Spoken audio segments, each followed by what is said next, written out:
Hey guys, today we are doing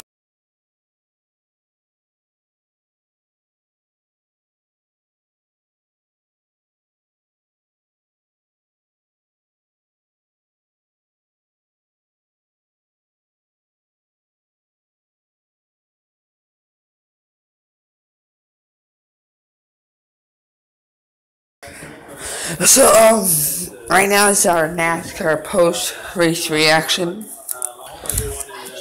The race ended like 5 minutes ago.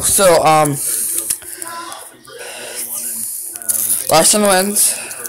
Hamlin wrecks Truex and the final lap in turn 1. Logano's in advance, thank God, because she sucks. I'm eating a piece of candy.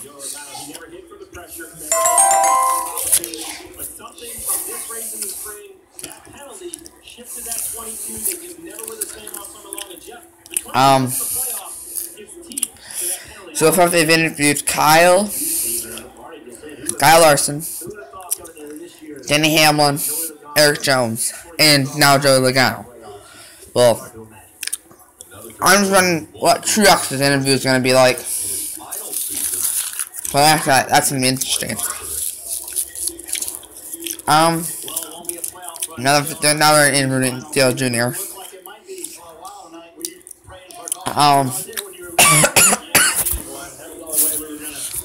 Hamlin's wreck, I think he just didn't set the brakes at the last second and then drove right into him on purpose. So,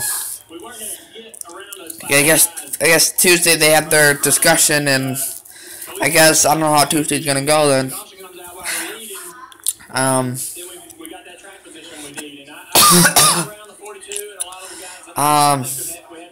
Another interview with Dale Jr.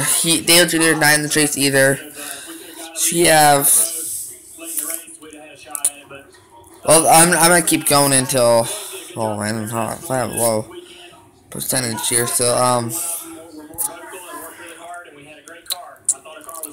see, there's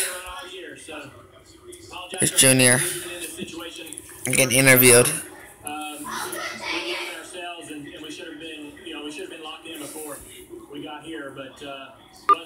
Wasn't a great season performance-wise, but we got 10 to go. Tonight showed us that we can certainly run well if we work hard, and so we'll see if we can get a few more good runs. Maybe a win, you never know. It says Matt. It says right there, Matt. There's 38th or 37th.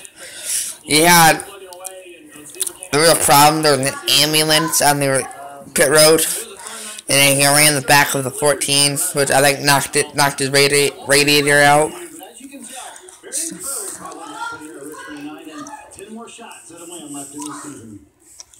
Well, Kevin Harvick's 600th career start may not be his most memorable. Kevin, you told me you didn't really know what to expect from lap 30 to 90 on your tires. You guys tried your hand at some strategy. It just didn't work out. What were you guys lacking there to really make a run for it in this race? Yeah, we missed it bad tonight. Just couldn't get the tires in the single corner, which spin the tires on the exit and fall off really bad. So that's a bad combination for our journey going forward. The best part of the night was they did really good on pit road, and the rest of it didn't go well. The last couple of years, we're so used to you contending for wins week in, week out. Your crew chief Rodney Childers told me you guys might kind of go into these playoffs with a points strategy, some points racing in mind. Is that tough to wrap your mind around? Well, I mean, some years you have to do that, and I think in order to do that, you have to get the most out of your. Harvick is the 6th seed. Try to finish behind the guys that are running really good. So we haven't done that the last couple of weeks, and in order to get the most out of our car every week, we have to perform at the best level that it can perform. So we got to get that straight and see what happens when we get to Chicago. All right, this team's still sort of chipping away at it after the switch over to Ford, Parker. Right, with another Ford driver, Ricky Stenhouse Jr. comes on 19th here. But you said you were working on some things for the playoffs. What was it that you were working on?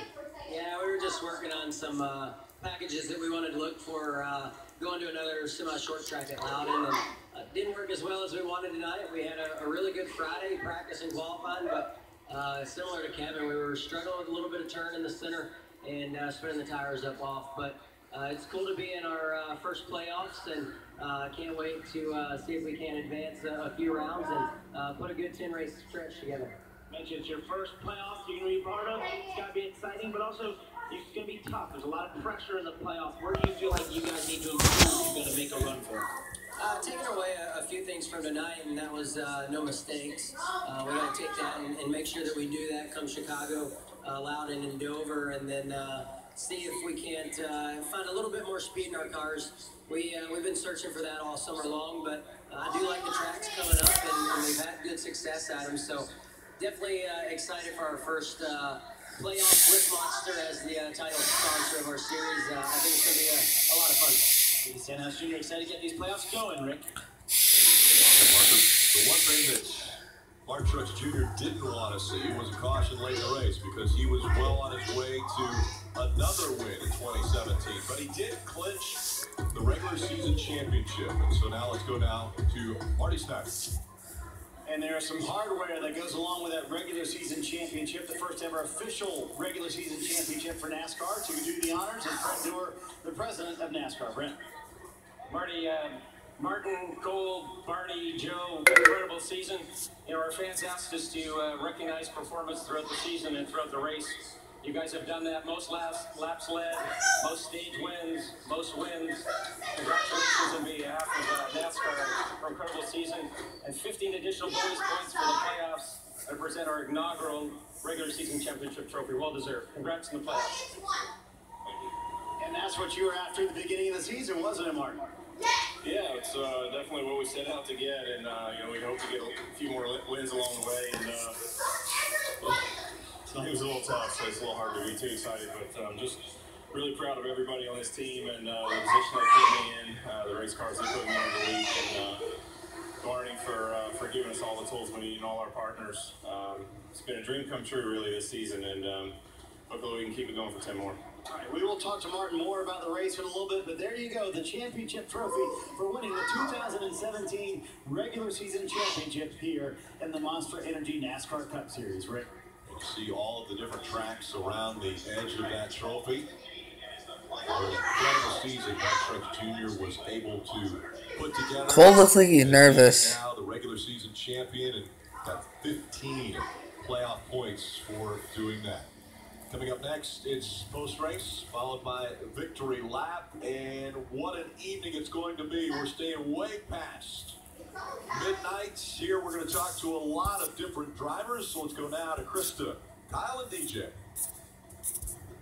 Thank you, Rick. What a night indeed. Absolutely insane, especially in those closing laps. I don't know what you would call the biggest story. Is it Kyle Larson winning? Is it Joey Logano not advancing? Denny Hamlin called himself a clown in those closing laps, or an ambulance being in the wrong place at the wrong time. This race, a short track race, had a little bit of everything. Our pre-race show was 2.5 hours. We said you were going to see a little bit of everything, and we certainly did. Chris Devoto now with Kyle Petty, Dale Jarrett in victory lane, where Kyle Larson continues the post-race photographs. He goes into the playoffs with a ton of momentum. So we know we're going to talk playoffs for the next 10 weeks. So let's talk about what we saw tonight. We're going to hear, by the way, throughout the night as we stay here in Richmond from all of those drivers, the 16 who advance. So DJ gets it right. You almost had Joey Logano finish second, Kyle, but it's Chase Elliott, Matt Kenseth, and Jamie McMurray who hold those 3 positions and move on. That wasn't going out on a limb a whole lot. Game one in the first 25, you don't just show up at Richmond and beat the very best at their best. You know, I take a couple of things away. You know, how that ambulance on pit road could change the whole outlook. I mean, Kenseth could have been on the outside with a new winner, and he did nothing wrong except try not to basically, and by doing that, he put him his car smash. So, fortunately, it all worked out for him in that regard. And then the last thing that struck me is that as we watched Martin Truex receive his hardware there, didn't look like he was too happy about being a regular season champ at that point in time. We know he's excited. You know, he has a nice points lead. But to have things happen within the last 5 laps of this race that not only took a win away from him, but tore up a race car on top of that, I watch him go with more determination next week at Chicago. That could mean bad news for the rest of these guys. Yeah, I think all Martin Truex is doing is holding the trophy and his PO right now. To be totally honest with you, that's how simple it is. They felt like they we're going to win this race, should have won this race, could have won this race. We go, we see the accident back in turn one, and all that stuff. So much happened tonight. So much happened tonight. Joey Logano comes from 10th to finish second. The 77 car that you mentioned earlier, Eric Jones, phenomenal race. Phenomenal race. That kid drove his rear end off. So I think we saw some guys and some people step up under pressure, and some guys that are going to be future stars in this sport. And then after all of that, we see a bonehead move with an ambulance driver or some miscommunication somewhere, and I don't know what exactly happened. NASCAR's going to address it, but totally changed the night. And then during that, I'm going to call somebody out on this one. We waive the pit road penalty rules, but we don't waive the 5-minute clock rule for Matt Kenseth to work on his car. We either waive all the rules or we don't waive any of them, the way I look at it. So that's a little bit disheartening to see how we were picking and choosing. Not that it would help Matt to get back out and win the race, but these guys were racing for points at this point in time. It was a points Fuck you, issue. Kyle Petty. So, it was just a strange night. Yeah, and I'll take two other things away. Kurt Busch, once again, they have found something that is making their driver really, really happy and very, very competitive. I can see it, but obviously you guys can see it. We start these playoffs. It's going to be interesting to follow their progress. Can that transfer in? You know, we've got three completely different type of racetracks in this. I'm gonna pause. I'm gonna pause there. See if you can see me there. You can see me a little. I'm gonna pause it. So you both said you remember when Kyle said like you waive all the pit road rules, but not the 5-minute like fair clock. He got hit in the radiator. I've never seen a car come back from that at all. So he was probably obviously done. Because he was leaking oil too. So I'll turn it back now.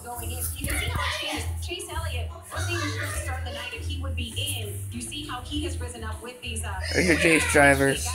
But no question, Martin Truex, Kyle Larson seem to be the two with the momentum. But let's not count out the other Kyle, the one who spoke a few moments ago with Dave Burns. Kyle Busch started 7th today, finished 9th. Kyle, tough competition out there tonight. Where were you lacking?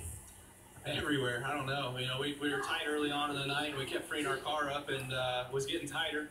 And then in the end, we decided to tighten it up, and it got better. You know, so just weird. But we were kind of lost. So overall, you know, we were going to end up 6th. I thought that was just going to be decent. You know, that shows how fast our cars are for as bad of a night as we were going to have. And then got that last yellow, and that just mixed everything up, threw us all for a loop, and we just didn't get the best of restarts, got plugged up on the top, and couldn't really get going anywhere, and so we struggled into it 9th, I guess. But overall, just real proud of our team. We've been real fast all year long, and arguably is 78, not arguably, the 78's have been the best car all year long, and then arguably it's Kyle or myself for P2, flip a coin depending on the week, you know, and then 4th on back, it's pretty much everybody else, you know, so hopefully we can keep it that way through these next 9 weeks, and then make it to that last one at Homestead.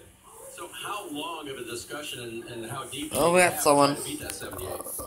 No. Those talks for 2 years. Everybody loves my favorite driver, Kyle Busch. Like always, is probably Cooper, isn't it? Cooper, say your name. I probably ought to go by there and get underneath a couple cars, you know. So no, it don't matter. I mean, they're pitted next to us every week in the garage, and they're our teammates, and they're really great. We've actually learned a lot ourselves, and that's kind of what's elevated our game, which has re-elevated their game, you know. So we just kind of keep playing cat and mouse with those guys, but they're really good, and we know they're going to be the ones to beat. Best news is Kyle has a shot at his 2nd championship this season. Well, from the sounds of things, Jimmy Johnson had his hands full with this 48 car most of the night. Still, you managed to come away with an 8th place finish. Given the summer that you've had, how successful is this as you head to the playoffs? Yeah, to finish just outside the top 10 the last couple of weeks, and then hit the top 10 now. Directionally is correct. You know, we have much higher expectations for ourselves. So he's a 50% on basically playoff Working really hard. It's not easy, finishes. it's not fun, because he has 14 appearances, but 7 championships, so he's 50 overall. We have some good news, and fall is here. Winter is coming. We're going to go Game of Thrones on it. And we're just, you know, we're excited to get back to tracks that we run really well at. Chicago's a great place for us, and I think if we get the momentum swinging in the right direction, get one good race under our belts, we can get hot. We did it last year, so I know we're very capable of it again. Hey, you say it's not easy, it's not fun, it's also not new. As you said, you had to do it last year. You've been through these slumps many times. How is it that you and this team are able to kind of turn the light switch when you need to? I wish I knew where that switch was. It'd be nice to flip it. It will. So guys, I gotta go. I will obviously do another video with my reactions and all. Well, maybe just another discussion video. See what everything plays out. Might do it Monday because there's probably not gonna be much news tomorrow. Well, you never know. So might do Sunday night or Monday. Don't know. That's cool. But thanks for watching. Make sure to like and subscribe. Tell your friends. Leave a comment. I usually answer to all my comments, so if you want to leave a comment, go ahead, like, subscribe, and see you guys later.